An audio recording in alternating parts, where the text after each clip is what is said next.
कुछ पाने की हो आस आस, कोई अरमा हो जो खास खास आशाएं, हर कोशिश में हो बार बार, करे दरियाओं को आर पार। दोस्तों नमस्कार, मैं भूपेश आनंद दोस्तों आज एक बार फिर आपके सामने आया हूँ। बड़े नए इरादे, नई बातें और नए जोश के साथ आया हूँ मेरे दोस्तों। मैं आज एक बड़ा ही इम्पोर्टेंट चैप्टर शुरू करने वाला हूँ और उस चैप्टर का नाम है चैप्टर 3। बेटे बेटे चैप्टर 3 का नाम है स्टैंडर्ड्स ऑन ऑडिटिंग। आराम से बेटे, आराम से। स्टैंडर्ड्स ऑन ऑडिटिंग एक मोस्ट इंपॉर्टेंट चैप्टर जो मैं आज आपके सामने प्रस्तुत करूंगा और बड़े मेहनत के साथ आया हूँ। बड़ी स्लाइड्स, बड़ी बातें आज आपके साथ करनी है। बेटे ये जो चैप्टर है ऐसे का, आज इसका लेक्चर नंबर 1 है। बेटे लेक्चर 1 है, यकीन मानिए।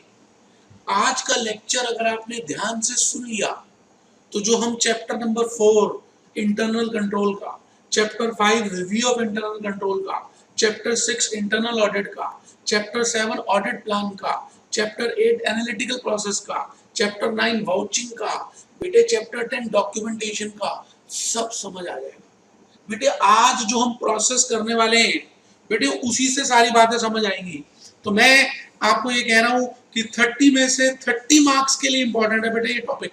ऑडिट स्टैंडर्ड्स भी कह सकते हैं, ऑडिट स्टैंडर्ड्स कह लें, लेकिन बेटर ये रहेगा कि आप उसको घर का नाम ना बोले, स्टैंडर्ड्स ऑन ऑडिटिंग कहें तो ज्यादा अच्छा। स्टैंडर्ड्स ऑन ऑडिटिंग ऐसे इस घर में बोलते हैं बेटे इसको। तो बेटे आज का ये जो लेक्चर है मैं इसमें क्या बताने वाला हूं, मैं ये बताने वाला हूं कि ये जो स्टैंडर्ड्स ऑन ऑडिटिंग है इनका मीनिंग क्या है, इसका पर्पस क्या था, क्यों आ गई ये स्टैंडर्ड्स ऑन ऑडिटिंग। और बेटे दूसरी बात मैं जो बताने वाला हूं इसकी इंपॉर्टेंस क्या है।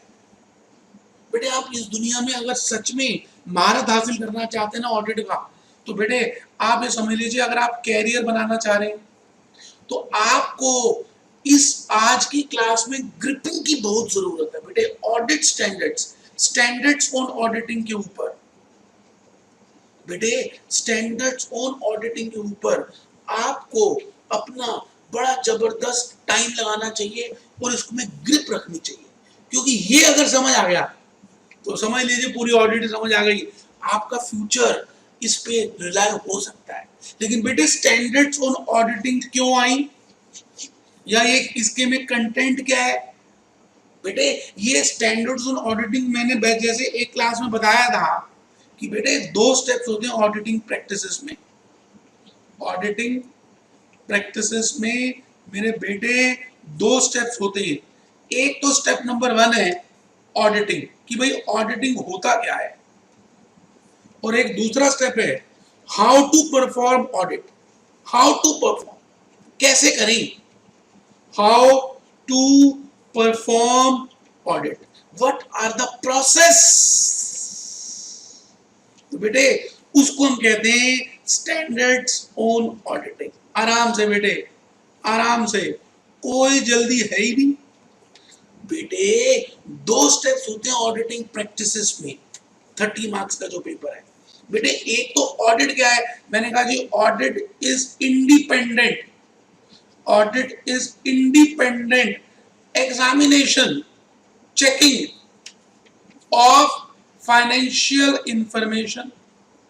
बेटे अब ये चेकिंग करें कैसे, हमने इस चेकिंग के लिए एक प्रोसेस बना दिया इंस्टीट्यूट ऑफ चार्टर्ड अकाउंटेंट्स ने। Accounting auditing assurance standard board के थ्रू, और बेटे इंटरनेशनली भी ये स्टैंडर्ड्स रिकॉग्नाइज हो गई। तो बेटे ये जो काम आप कर रहे हैं, ये जो स्टैंडर्ड्स का चैप्टर आज करेंगे बेटे, ये प्रिंसिपल्स है, रेसिपीज है, आप मान के चलिए रेसिपीज। हाँ बेटे संजीव कपूर को देखा होगा आपने, संजीव कपूर खाने की रेसिपीज लेकर आता है। क्या लगता है वो खाने की रेसिपीज अचानक ही ले आता है, भगवान उसको बताता है, या उसमें बड़ी सारी रिसर्च करता है। बेटे रिसर्च करता है, बेटे रिसर्च में प्याज, अदरक, धनिया जो भी उसको डालना है बेटे वो उस हिसाब से डालता है, उसका टेस्ट चेक करता है, उसके बाद उसका डायबिटीज में रोल क्या है वो चेक करता है, लोगों को कब अच्छा लगेगा वो चेक करता है, एनर्जेटिक होगा या नहीं वो भी चेक करता है। इसका मतलब रिसर्च के बाद ही वो कोई रेसिपीज में आएगा। और बेटे अगर आपको वो रेसिपी पता चल जाए तो आप भी शाही पनीर बना सकते हो, जबकि आज तक आपने कभी बनाया नहीं। आप भी मटर पनीर बना सकते हो, आप भी वो सारे स्नैक्स बना सकते हो जो संजीव कपूर की रेसिपीज में है। तो बिल्कुल उसी तरह से CA institute, institute of chartered accountants of India ने international auditing accounting standard board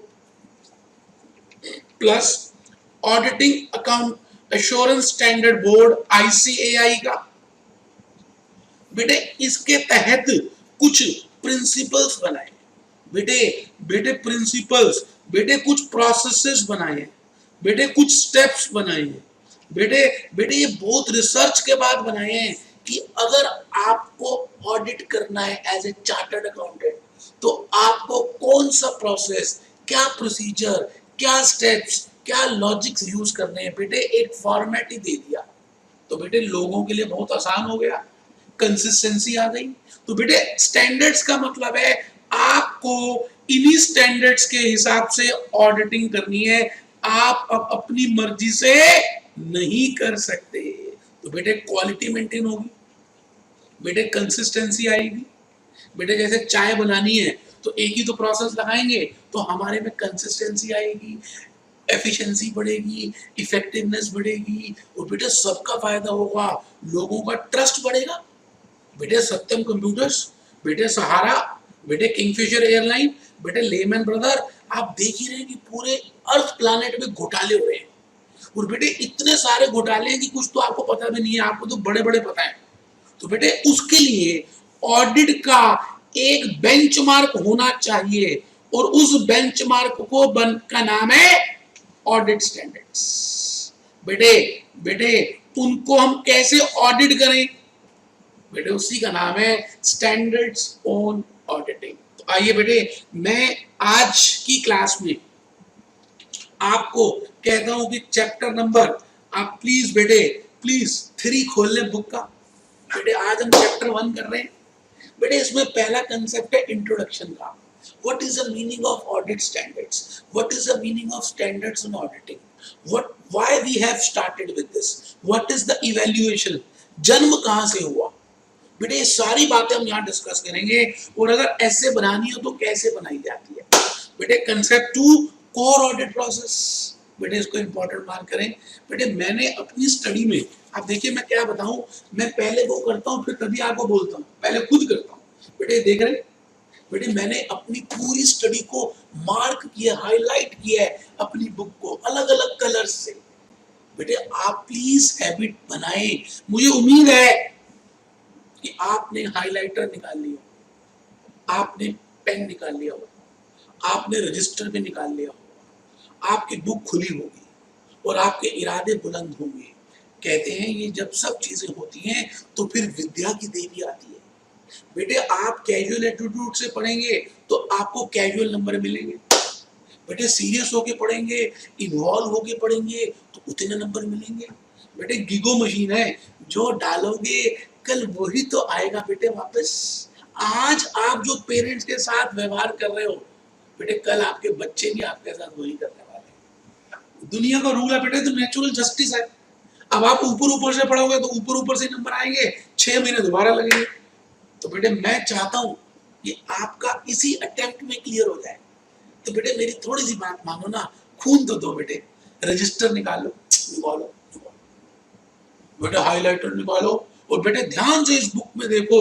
मैंने कंसेप्ट 1 लिखा इंट्रोडक्शन, कंसेप्ट 2 लिखा कोर ऑडिट प्रोसेस, कंसेप्ट 3 लिखा ऐसे 200, कंसेप्ट 4 लिखा ऐसे 210। अब आप देख रहे हैं किसी को मैंने ब्लैक से हाईलाइट कर दिया, किसी को हाईलाइट नहीं किया। अच्छा जिसको ब्लैक से हाईलाइट किया उसके आगे कई बार मैंने लिख दिया सेपरेट चैप्टर। देखिए देखिए ध्यान से, ना लिखा separate chapter, concept 6 230 audit documentation, separate chapter. अभी बताऊंगा इसका मतलब क्या है।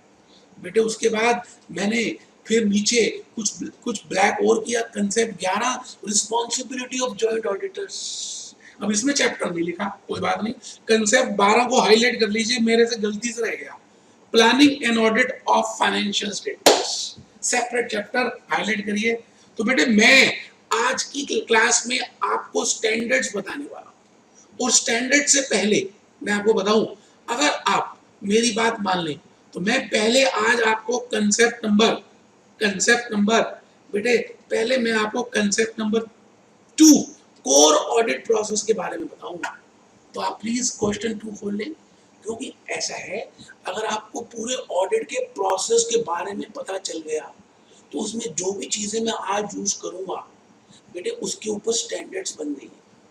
जैसे मैं कहता हूं आपको सीएस एग्जामिनेशन का या सीएमए एग्जामिनेशन का पूरा प्रोसेस मैं पहले बताऊंगा कि भाई फाउंडेशन होती है, ये सब्जेक्ट होते हैं, एग्जीक्यूटिव होती है, ग्रुप 1 होता है, ग्रुप 2 होता है। भले आज डिटेल में नहीं बताऊंगा, लेकिन बेटे एक आपको आइडिया जरूर दूंगा कि जिस दिन आपने ज्वाइन किया और जिस दिन आप मेंबर बने सीएमए के या सीएस के या सीए के, तो बेटे उसके बीच में प्रोसेसेस क्या है, एक बर्ड आई व्यू।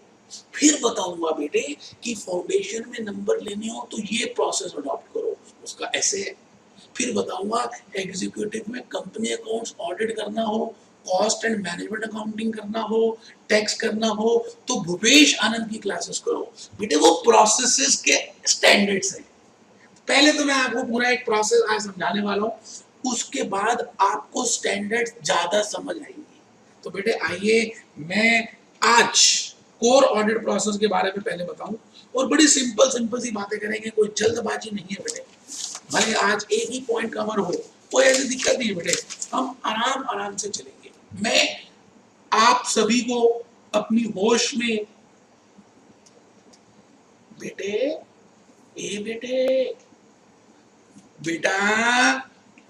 मैं भूपेश आनंद स्टैंडर्ड्स ऑन ऑडिटिंग चैप्टर 3 का लेक्चर 1 शुरू कर रहा हूं, लेकिन उसमें मैं अभी कंसेप्ट 1 नहीं बता रहा, पहले कंसेप्ट 2 बताऊंगा। नेक्स्ट लेक्चर में मैं फिर कंसेप्ट 1 बताऊंगा। पहले कोर ऑडिट प्रोसेस को हम समझें, ठीक है जी। कोर ऑडिट प्रोसेस कह दें या फ्लो ऑफ ऑडिट कह दें या खाली ऑडिट प्रोसेस बोल दें, कुछ भी कह सकते हैं बेटा, कुछ भी, कोई ऐसी टेंशन की बात नहीं है, कोई ऐसी घबराने की टेंशन की बात नहीं है बेटे। मैं आपको ये बता रहा हूं कि ऑडिटिंग में आपने कहां से स्टार्ट करना है और फिर कहां से कहां तक एंड करना है।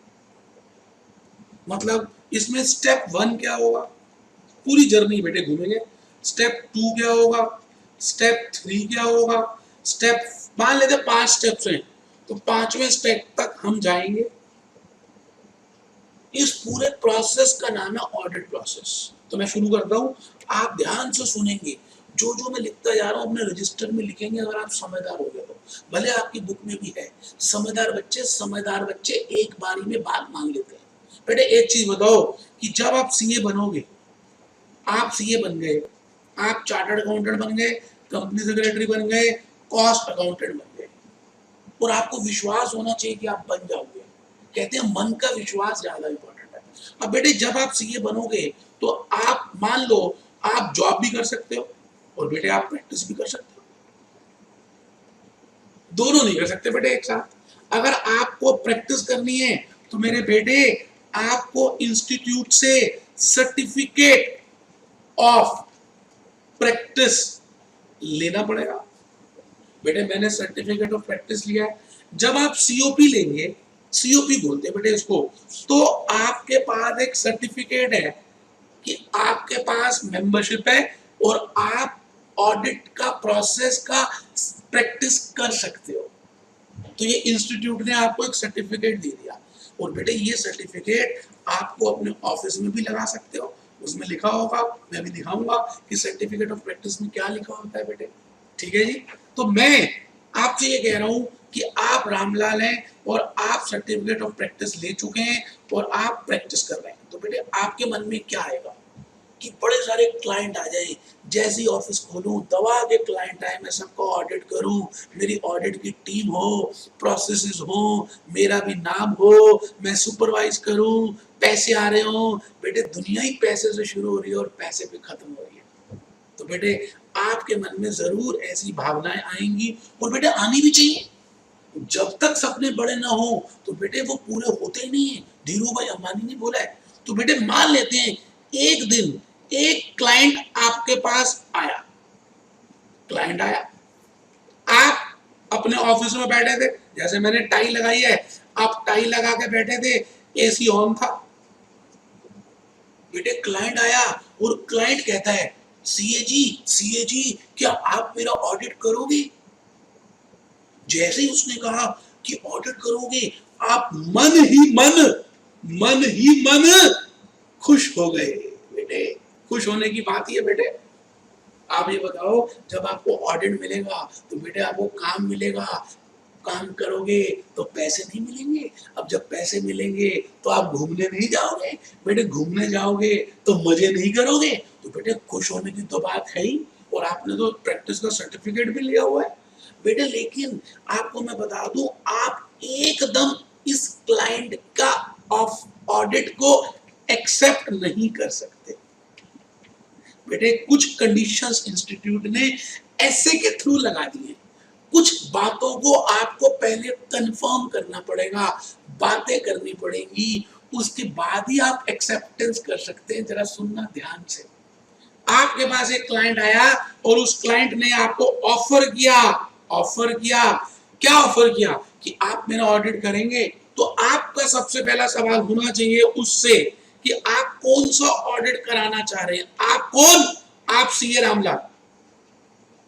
आप पूछेंगे क्या आपको स्टैट्यूटरी ऑडिट कराना है, क्या आपको कॉस्ट ऑडिट कराना है, क्या आपको सेक्रेटरी ऑडिट कराना है, कौन सा ऑडिट कराना चाह रहे हैं, क्या आपको टैक्स ऑडिट कराना है?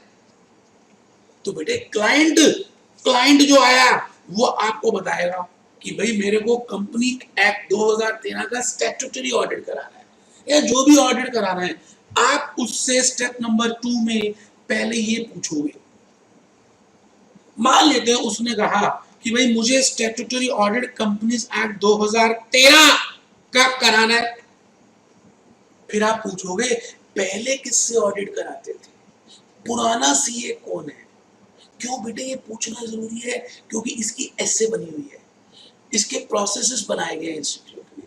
बेटे आप ये बताओ कि अगर क्लाइंट आपके पास आता है और आप डायरेक्टली इसको एक्सेप्ट कर लेते हो तो ये तो गलत बात है।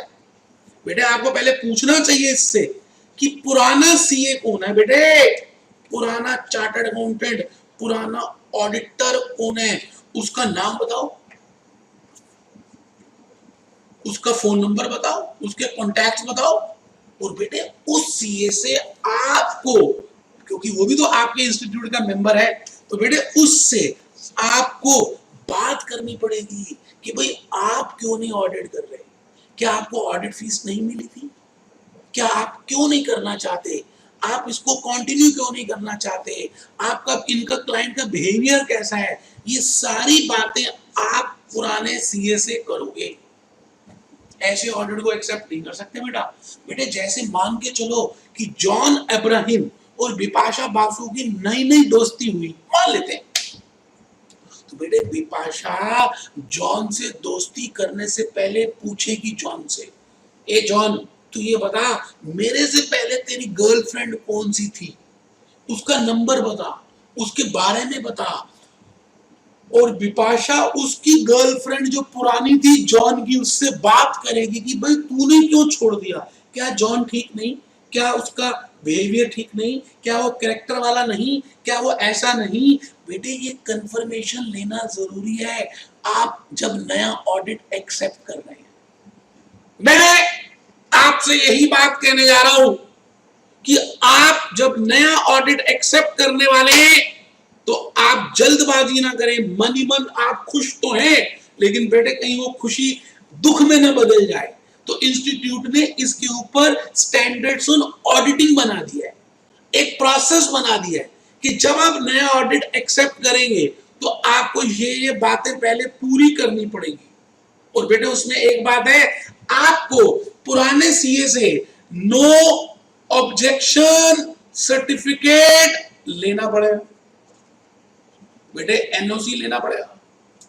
बेटे जब तक वो पुराना सीए एनओसी ना दे, आप वो ऑडिट एक्सेप्ट नहीं कर सकते। तो बेटे ये प्रोसेस बनाया हुआ, मान लेते हैं कि मान रहे बेटे, मान रहे, क्योंकि हम तो चर्चा को आगे लेके जाना है। क्लाइंट आया, क्लाइंट ने आपको रामलाल को कहा, रामलाल ने ठंडन पुराने सीए से बात की और पुराने सीए ने एनओसी दे दिया। इसके बाद बेटे रामलाल की फिर ड्यूटी है कि कुछ प्री कंडीशंस भी अपनी चेक कर ले और उसके बाद ही ऑडिट को एक्सेप्ट करे, जल्दबाजी ना करे।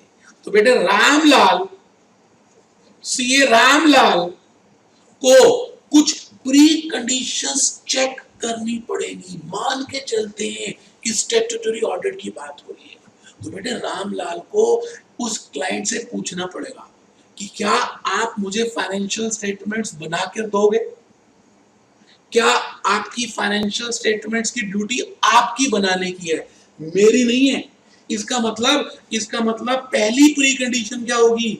Whether you will give me financial statements, क्या आप मुझे फाइनेंशियल स्टेटमेंट्स दोगे? और बेटे वो जो फाइनेंशियल स्टेटमेंट्स हैं वो फाइनेंशियल रिपोर्टिंग फ्रेमवर्क में होनी चाहिए। सर ये क्या बोल गए?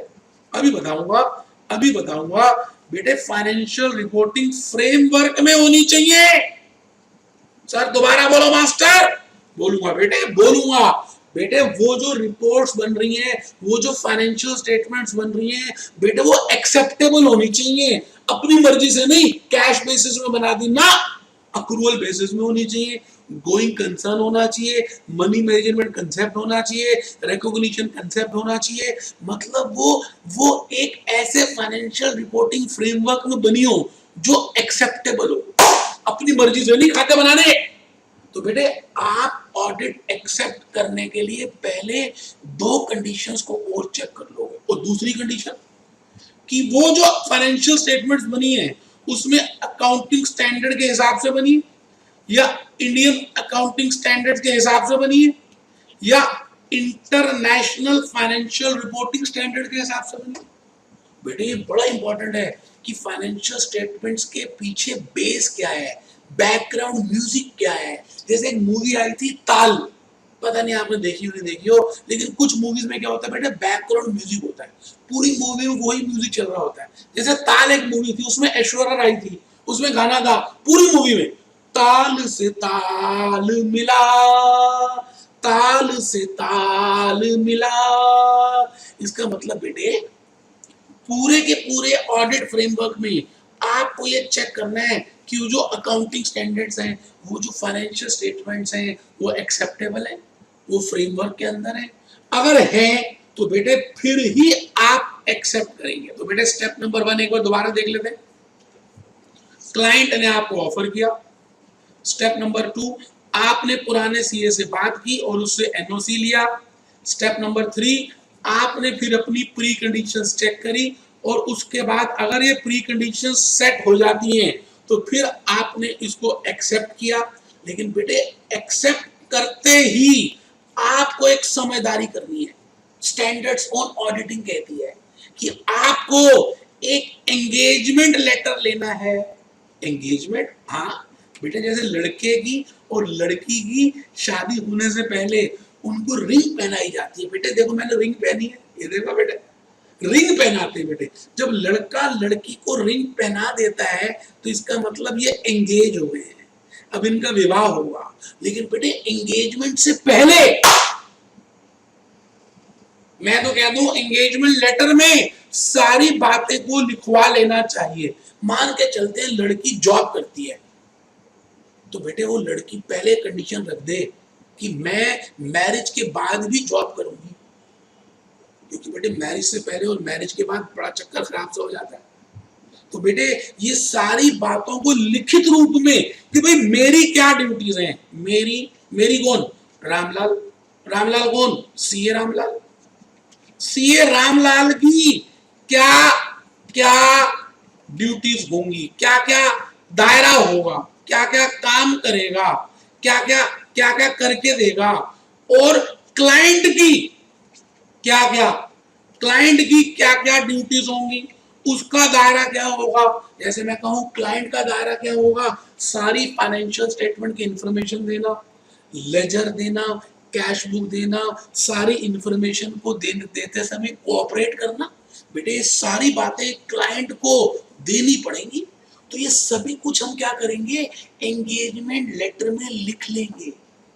बेटे कहते हैं कि इस दुनिया में लड़ाई पैसे से शुरू हो जाती है। किसी से लड़ाई करनी हो ना तो आप उसको पैसे उधार दे दो या उससे ओरल कोई कॉन्ट्रैक्ट कर लो, तो बेटे सब लोग बेईमान हो जाएंगे। तो बेटर ये है, इंस्टीट्यूट कहता है स्टैंडर्ड्स ऑन ऑडिटिंग के थ्रू कि आपको एंगेजमेंट लेटर लेना चाहिए और उसमें लिखा होना चाहिए आप क्या करोगे और वो क्या करेगा। चलिए बेटे कोई बात नहीं, आपने नेक्स्ट स्टेप देख लिया, आपको एंगेजमेंट लेटर भी ले लिया। अब आपने क्या करना है, आपने अब इसके बाद ऑडिट की प्लानिंग शुरू कर देनी है। बेटे ऑडिट की प्लानिंग शुरू करेंगे और आप अपनी एक टीम फॉर्म करेंगे, टीम को फॉर्म करेंगे। उस टीम में कितने सीनियर मेंबर्स होने चाहिए, कितने जूनियर मेंबर्स होने चाहिए, कितने एक्सपीरियंस के लोग होने चाहिए, कितने मैन आवर्स के टाइम लग जाएगा इसको करने में। बेटे ये सारी बातें आपको ऑडिट प्लान में बनानी है। अब बेटे ऑडिट प्लान का भी एक स्टैंडर्ड ऑन ऑडिटिंग है, फिर इसमें ऑडिट प्रोग्राम बनाना है और उसमें हम ये बात का ध्यान रखेंगे कि हमारी जो इंडिपेंडेंस है, इंडिपेंडेंट एंड इथिकल स्टैंडर्ड्स को हम फॉलो करें, इथिक्स को ध्यान रखें और बेटे इंडिपेंडेंस को ध्यान रखें। बेटे पूरी ऑडिटिंग में इंडिपेंडेंस मोस्ट इंपॉर्टेंट वर्ड है। तो मैं आपसे कह रहा हूं कि ऑडिट प्लान होगा, ऑडिट प्लान के समय टीम फॉर्म होगी, ऑडिट प्रोग्राम बनेगा, कैसे बनेगा, कैसे होगा, ऐसे ऐसे ऐसे ऐसे ऐसे ऐसे।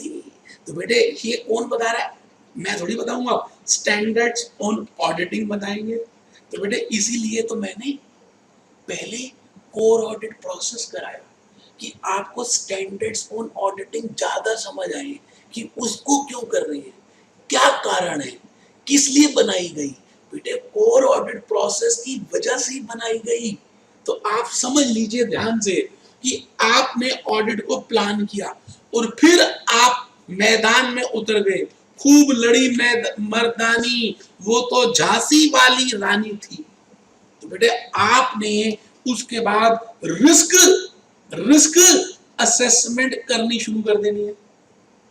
सर ये क्या होता है रिस्क असेसमेंट? बेटे आप किसी कंपनी में जाते हैं, आप उस कंपनी में जाते हैं तो आप वहां पर जाकर ये चेक करते हैं कि यहाँ पर रिस्क कितना है।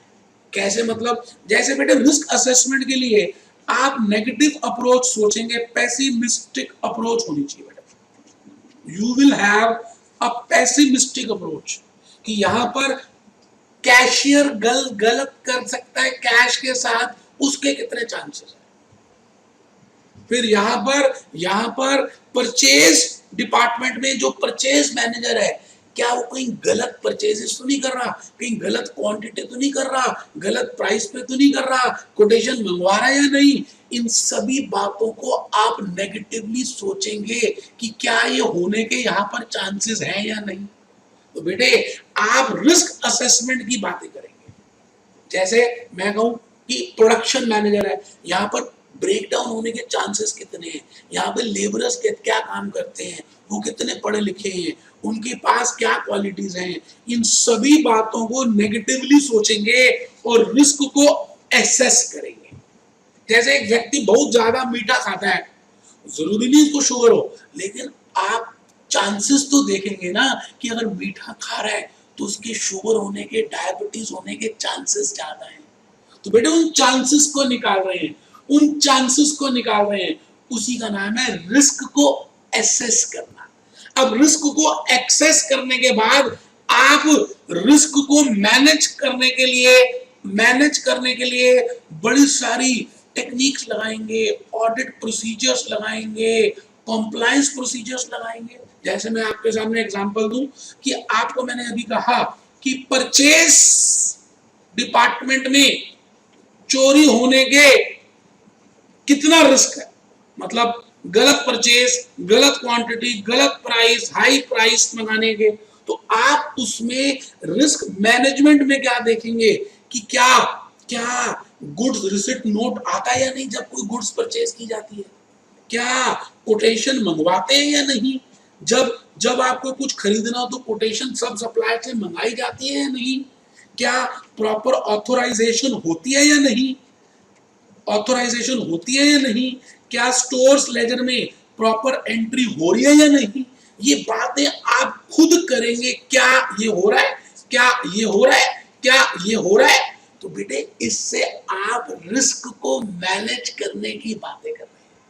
तो आप इसके बाद नेक्स्ट स्टेप में आएंगे। तो बेटा एक बात दोबारा बताऊं, पहला स्टेप क्लाइंट आया, ऑफर किया, दूसरा स्टेप एनओसी लिया, तीसरा स्टेप आपने प्री कंडीशंस चेक की, चौथा स्टेप एंगेजमेंट लेटर लिया, पांचवा स्टेप रिस्क टीम बनाई इंडिपेंडेंट और इथिकल, छठवां स्टेप आपने रिस्क को एसेस किया, सातवां स्टेप आपने रिस्क को मैनेज करने के प्रोसीजर्स लगाए, और उसी में एक प्रोसीजर है बेटे, सबसे पहले आप क्या करेंगे, टेस्ट ऑफ कंट्रोल्स, जो सशक्तिकरण, बेटे टेस्ट ऑफ इंटरनल कंट्रोल्स का मतलब है सशक्तिकरण, मतलब क्या हुआ कि आपके अंदर कितनी शक्ति है अपने आप के रिस्क को बचाने के लिए, क्या सिस्टम बनाया हुआ।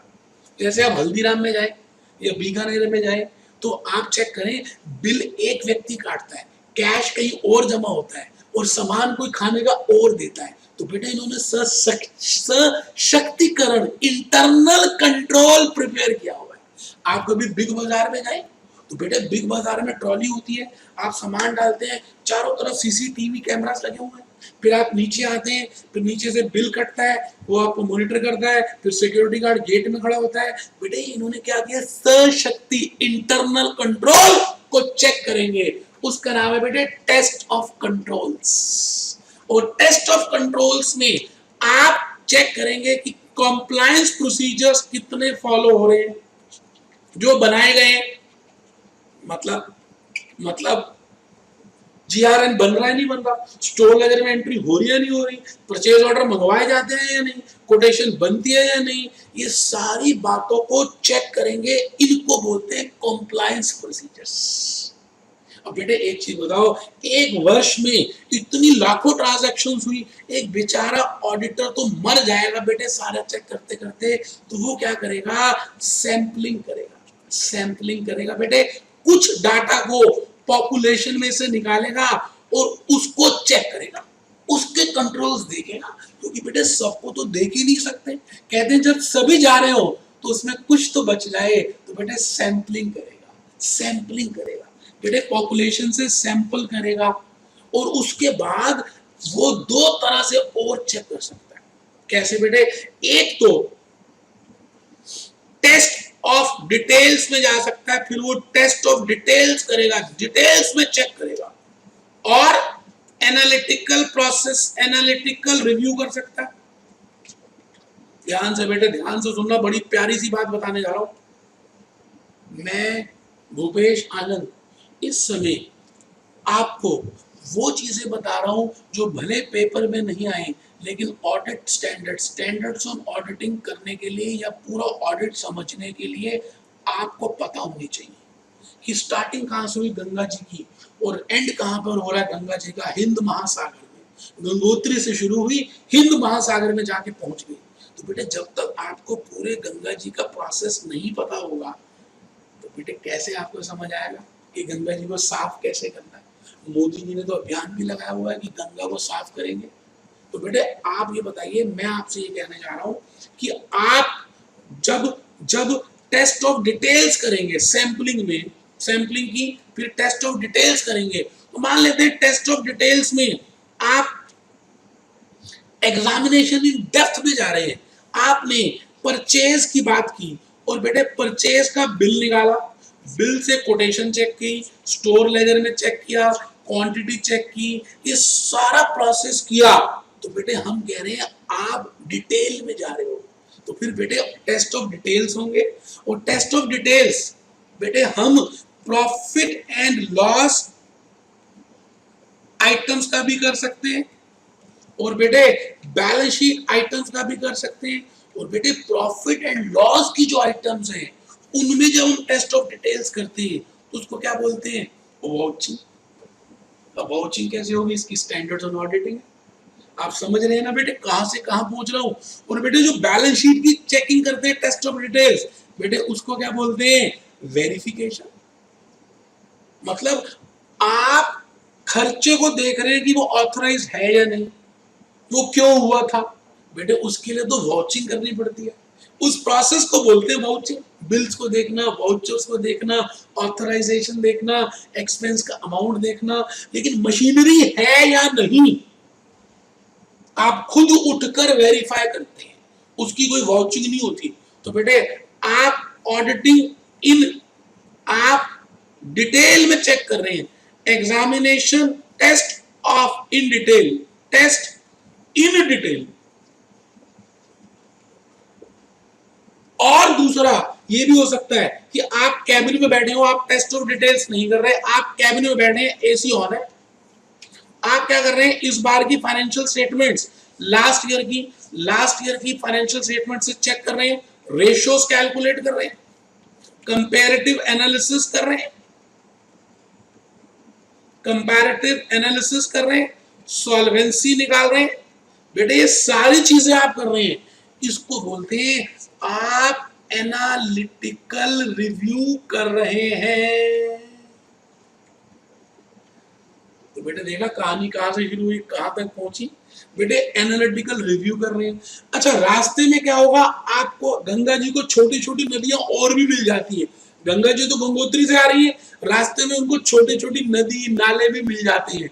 इसका मतलब ऑडिटर कई बार क्या करता है, दूसरे ऑडिटर्स की मदद लेता है। जैसे ब्रांच ऑडिटर अलग है, बेटे ब्रांच ऑडिटर उस ब्रांच की रिपोर्ट भेजेगा। बेटे जॉइंट ऑडिटर, तो जॉइंट ऑडिटर की मदद लेता है। बेटे इंटरनल ऑडिटर इसकी मदद भी लेता है। अब बेटे कितनी मदद लेनी चाहिए, कब लेनी चाहिए, किस चीज में लेनी चाहिए, उसके बाद रिस्पॉन्सिबिलिटी किसकी होगी, ये सब कुछ स्टैंडर्ड्स ऑन ऑडिटिंग में है। अब समझ आया कि कोर ऑडिट प्रोसेस मैंने पहले क्यों कराया और उसके बाद ही स्टैंडर्ड्स ऑन ऑडिटिंग क्यों समझ आएगा। बेटे अब लॉजिक समझ आ रहा है आपको। तो ये ऑडिटर क्या करेगा, कौन है ऑडिटर, सीए रामलाल। बेटे सीए रामलाल बाकी सब सीएस की मदद से जो भी कुछ है एविडेंस इकट्ठी करेगा। बेटे इसको बोलते हैं ऑडिट एविडेंस। बेटे इसका अलग से चैप्टर है, इसकी अलग से स्टैंडर्ड्स ऑन ऑडिटिंग है। इसमें ऑडिट प्रोसीजर्स कौन से लगाते हैं, ऑडिट टेक्निक्स कौन सी लगाते हैं, और ऑडिट एविडेंस कैसे इकट्ठी करते हैं। ये ऑडिट एविडेंस इकट्ठी की जाएगी और उस ऑडिट एविडेंस के बाद हम एक होनहार बलवान, जो व्यक्ति ना झुकेगा ना बिकेगा, उसको बुलाएंगे और बेटे उस पे ऑडिट रिपोर्ट बनवाएंगे और बेटे ऑडिट रिपोर्ट को वो साइन कर देगा। तो बेटे आप सबके कंधों में ये बाहर आने वाला है। आपके ये नाजुक नाजुक कंधे अभी बहुत बाहर से आने वाले हैं, क्योंकि आप जब सीएम में बनोगे तो बेटे आप ऑडिट रिपोर्ट को साइन करोगे, और जब आप ऑडिट रिपोर्ट को साइन करोगे तो आप ही की रिस्पॉन्सिबिलिटी है। क्योंकि बेटे ऑडिट रिपोर्ट 3-4 तरह की हो सकती है, क्वालिफाइड हो सकती है, बेटे डिसक्वालिफाइड हो सकती है, बेटे एडवर्स रिपोर्ट हो सकती है। बेटे वो हम ऑडिट रिपोर्ट में देखेंगे और उसकी भी स्टैंडर्ड्स ऑन ऑडिटिंग है। तो बेटे लास्ट में ये सब करने के बाद ऑडिटर क्या करेगा, उन सभी चीजों को परमानेंट फाइल में और टेम्पररी फाइल में बनाकर अपनी सेफ कस्टडी में रखेगा। उसको क्या बोलते हैं, डॉक्यूमेंटेशन। तो डॉक्यूमेंटेशन कैसे होनी चाहिए, किसकी होनी चाहिए, क्या कब करनी चाहिए, इसकी भी स्टैंडर्ड्स ऑन ऑडिटिंग है। तो बेटे अब आपको समझ आ रहा है कि मैंने ये जो भी कुछ बताया इसके को करने के लिए हमने स्टैंडर्ड्स प्रिपेयर कर दिए। तो बेटे आइए एक बार बुक से देख लें, मैंने सारी बातें बुक में बताई हुई है। मेरा बड़ा अच्छा लगेगा बेटे अगर आप बुक से देखेंगे। और देखिए मैंने तो बुक में किस तरह से मार्किंग कर दी बेटे, ये देखो, ये देखो बेटे। तो बेटा मुझे अच्छा लगेगा अगर आप हाईलाइटर से अभी करेंगे, ईमानदारी से बता रहा हूँ बहुत फायदा होगा। हाँ, मूड खराब ना करो बेटे। मैं एक बात कहना चाहता हूँ कि लाइफ में भगवान कहते हैं कि मैं चलता ही रहता हूँ, जरा एक मिनट सुनना क्या है। ये कह रहा है मैं समय हूँ, मैं चलता ही रहता हूँ, जून दिसंबर आते ही रहेंगे। जो मेरे साथ चलता है मैं उसकी इज्जत कराता हूँ, और जो मेरे साथ नहीं चलता मैं उसको बेइज्जती कराकर मार डालता हूँ। आप भी कीड़े मकोड़ों जैसे मर जाओगे अगर आपने समय की इज्जत ना की। तो मैं समय हूँ, सुनना जरा। मेरा जन्म सृष्टि के निर्माण के साथ हुआ था। सृष्टि के निर्माण से मैं पिछले युगों में था, इस युग में हूँ और आने वाले सभी युगों में रहूंगा।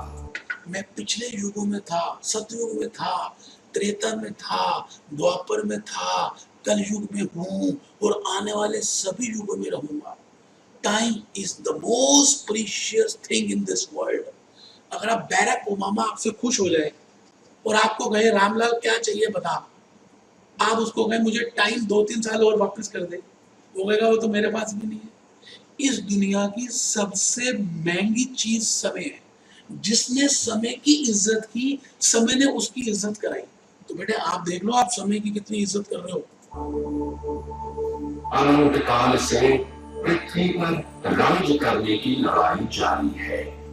लाखों वर्ष पहले बेटे अनंत काल से कह रहे हैं कि हर व्यक्ति सक्सेस होने के लिए पागल है, लेकिन सक्सेस उसी को मिलती है जो कर्म करता है। और बेटे 100% कर्म करता है। आप मेरी बात सुन रहे हैं, 100% आपको कर्म करना है, तभी आपको फल मिलेगा। भगवान कृष्ण ने क्या कहा, कर्मण्यवाधिकारस्य मा फलेषु कदाचन कदाचन। पढ़िए, आइए देखिए मैंने तो क्वेश्चन 3 में क्या लिख दिया। यहाँ देखिए मैंने यहाँ स्टेप 1 लिखा। Step 1 audit offered. मैंने आपको अभी बताया था पहला स्टेप होता है ऑडिट ऑफर करना। लिख लीजिए प्लीज, यहाँ लिखेंगे स्टेप 1, यहाँ लिखेंगे और उसको हाईलाइट करेंगे। देखिए मैंने यहाँ लिखा है। फिर बेटे communicate with the previous auditor. यहाँ पे स्टेप 2 लिखेंगे। ये देखिए मैंने स्टेप 2 लिखा है। बेटे ऑडिट प्रोसेस कर रहे हैं। फिर स्टेप 3 कंडीशंस फॉलो करो। बेटे देखो ऐसे मैंने साथ साथ लिखता गया, आपको पता चलेगा कि इन सभी के ऊपर स्टैंडर्ड्स हैं। तो फिर पता चलेगा what is the importance of SA. Pre conditions, फिर बेटे एक्सेप्टेंस एंड कॉन्टिन्यूएंस। बेटे जब आप नया ऑडिट एक्सेप्ट करते हैं तो पहली बार उसको एक्सेप्टेंस कहते हैं, और पुराना ऑडिट में ही आपको मिल जाए दोबारा से उसको कॉन्टिन्यूएंस बोलते हैं। तो दो चीजें हैं, असाइनमेंट नया भी हो सकता है, पुराना भी हो सकता है। नया जो होता है असाइनमेंट उसको एक्सेप्टेंस बोलते हैं, और जो पुराना चलता आता है उसको कॉन्टिन्यूएंस बोलते हैं। फिर बेटे देखिए step number 1 2 3 4। Step 5 engagement letter, अब उसका स्टैंडर्ड है। स्टेप 5 के बाद स्टेप 6 आप टीम बनाएंगे, इथिकल रिक्वायरमेंट और इंडिपेंडेंस का ध्यान रखेंगे। स्टेप 7 प्लानिंग करेंगे। स्टेप 7 प्लानिंग करेंगे। स्टेप 7 प्लानिंग करेंगे। एक बच्चा कहता है अगर आगे पीछे स्टेप्स हो गए, मैंने कहा बेटे हो नहीं सकते, आप ध्यान से पिक्चर नहीं बना रहे अपने माइंड में, आप याद करने की कोशिश कर रहे हो। पिक्चर बनाओ ना बेटे। आपके घर में आपके भैया की, आपकी दीदी की मैरिज हो चुकी है, उसमें भी यही सारे स्टेप्स होते हैं। तो बेटे आप प्लीज पिक्चर बनाओ। तो एंगेजमेंट लेटर के बाद इथिकल प्लानिंग आ गया था बेटे step number 7। Step number 8 risk assessment, बताया था बेटा रिस्क की असेसमेंट करेंगे। Step number 8 response to risk, audit procedures follow करेंगे उसके हिसाब से कि जितना रिस्क असेसमेंट है। Step number 9 test of controls, जो सशक्तिकरण इंटरनल कंट्रोल प्रोसेसेस फॉलो किए हैं उनकी टेस्ट करेंगे। फिर बेटे सब्सटेंसिव टेस्टिंग करेंगे, एनालिटिकल प्रोसीजर करेंगे। तो बेटे बेटे प्लीज जरा नंबरिंग करते हो, मैं नंबर भूल गया, मेरे बेटे नंबर जरूर लगाओ। Step number 1 audit offered, step number 2 communication with previous auditor, step number 3 pre condition, step number 4 acceptance, step number 5 engagement letter, step number 6 ethical requirement and independence, step number 7 planning, audit planning, audit programme, audit planning. बेटा आप कहीं hill station या कहीं घूमने जाते हो तो पहले टिकट बुक कराते हो ना, तो टिकट बुक कराना एंगेजमेंट है। फिर 2-3 दिन पहले आप सारा अपना बैग रेडी करते हो ना, उसको प्लानिंग करते हैं, कितने पैसे लेके जाने हैं, कौन से कपड़े लेके जाने हैं, कौन सी ड्रेसेस पहननी है, कहाँ जाना है, प्लान करते हो, प्रोग्राम बनाते हो, जिससे क्या वहां जाकर आपको परेशानी ना हो। तो step number 7 planning, step number 8 risk assessment, step number 9 response to risk, step number 10 test of control. लिखे बेटे, दोबारा लिखे प्लीज, देखिए मैंने लिखा है, मैं चाहता हूं आप भी लिखें। Step number 10 test of control, step number 11 substantive testing, step number 12 analytical procedures, review, ratios, solvencies, comparatives. Step number analytical procedure में 11 हो चुका है बेटे। Step number 12 test of details, मैदान में आ जाओ, डिटेल में चेकिंग करो, सैंपलिंग करो। उसके बाद step number test of details 13 है, सैंपलिंग स्टेप नंबर 14 है, क्योंकि बेटे पॉपुलेशन की तो कर ही नहीं सकते, तो सैंपलिंग तक पहुंच गए, बोलो बेटे सैंपलिंग तक पहुंच गए, स्टेप नंबर 14 तक पहुंच गए। स्टेप नंबर 15 वाचिंग करो और वेरिफिकेशन करो। Step number 16 relying on the work of others, joint auditors, branch auditors, internal auditors। तो बताइए जी, स्टेप नंबर 15 तक पहुंच गए, 16 तक पहुंच गए। फिर स्टेप नंबर 17 ऑडिट एविडेंस इकट्ठी करो। फिर स्टेप नंबर 18 रिटन रिप्रेजेंटेशन लो मैनेजमेंट से। स्टेप नंबर 19 रिव्यू करो। स्टेप नंबर 20 ऑडिट रिपोर्ट बनाओ। स्टेप नंबर 21 डॉक्यूमेंटेशन करो। और step number 22 inspection and monitoring करो। और इन सबको कैसे करना है उसकी स्टैंडर्ड्स बनी हुई है। तो बेटे आज मेरा यही ऑब्जेक्टिव था कि मैं एक आपको ब्रॉड व्यू दूं कि ऑडिट का प्रोसेस है क्या, हम इसमें क्या क्या स्टेप फॉलो करते हैं। तो बेटे मैंने कुछ पीपीटीज प्रिपेयर किया आपके लिए, जैसे इसी में communication with the previous auditor, engagement letter, बेटा पूरा फॉर्मेट कि एंगेजमेंट लेटर में क्या क्या होता है, प्लान कैसे करते हैं, ऑडिट प्लान, ऑडिट प्रोग्राम, बेटे उसमें रिस्क की असेसमेंट कैसे करेंगे, बेटे टेस्ट ऑफ कंट्रोल्स। बेटे बड़ी मेहनत की है कि आपको समझ आए, नोट्स से बनाकर पीपीटीज चर्चा कि बेटे एक आइडिया तो लगे। टेस्ट ऑफ डिटेल्स, सैंपलिंग करते हैं बेटे, वाउचिंग करते हैं, वेरिफिकेशन करते हैं, ऑडिट एविडेंस इकट्ठी करते हैं और लास्ट में डॉक्यूमेंटेशन करके जिंदगी के मजे लेते हैं। तो बेटे इन्हीं बातों के साथ मैं आपको ये जरूर कहूंगा कि आप अच्छे बच्चे हैं, आप मेरी बातें मानते हैं, तभी तो आप लाइफ में इस बार पास होंगे। बेटे मेरी 100% आपसे यही उम्मीद है। तो मैं बेटे कह चुका हूं, ऑडिट प्रोसेस और कुछ भी नहीं बेटे। ऑडिट प्रोसेस एक सर्कल है जो घूमता रहता है और इस सर्कल के घूमते घूमते ही हम कुछ काम करते हैं। जैसे ऑडिट के हम प्रोसीजर्स फॉलो करते हैं, रिस्क असेसमेंट वगैरह वगैरह वगैरह। उसके बाद हम एविडेंस इकट्ठी करते हैं, सबूत, और फिर हम ऑडिट रिपोर्ट बनाते हैं। ठीक है जी। और फिर लास्ट में मोटे मोटे स्टेप्स बनाए बेटे, वैसे तो 21 है, डॉक्यूमेंटेशन करते हैं बेटे। 21 का सगन है, सगनों की दिन आया, सगन किसी के अच्छे काम पे जाए तो बेटे सगन देते हैं, 21 का सगन। तो कोर ऑडिट प्रोसेस 21 का सगन है। प्लीज करके जाएं, प्लीज करके जाएं, मुझे खुशी होगी बेटे आप करेंगे।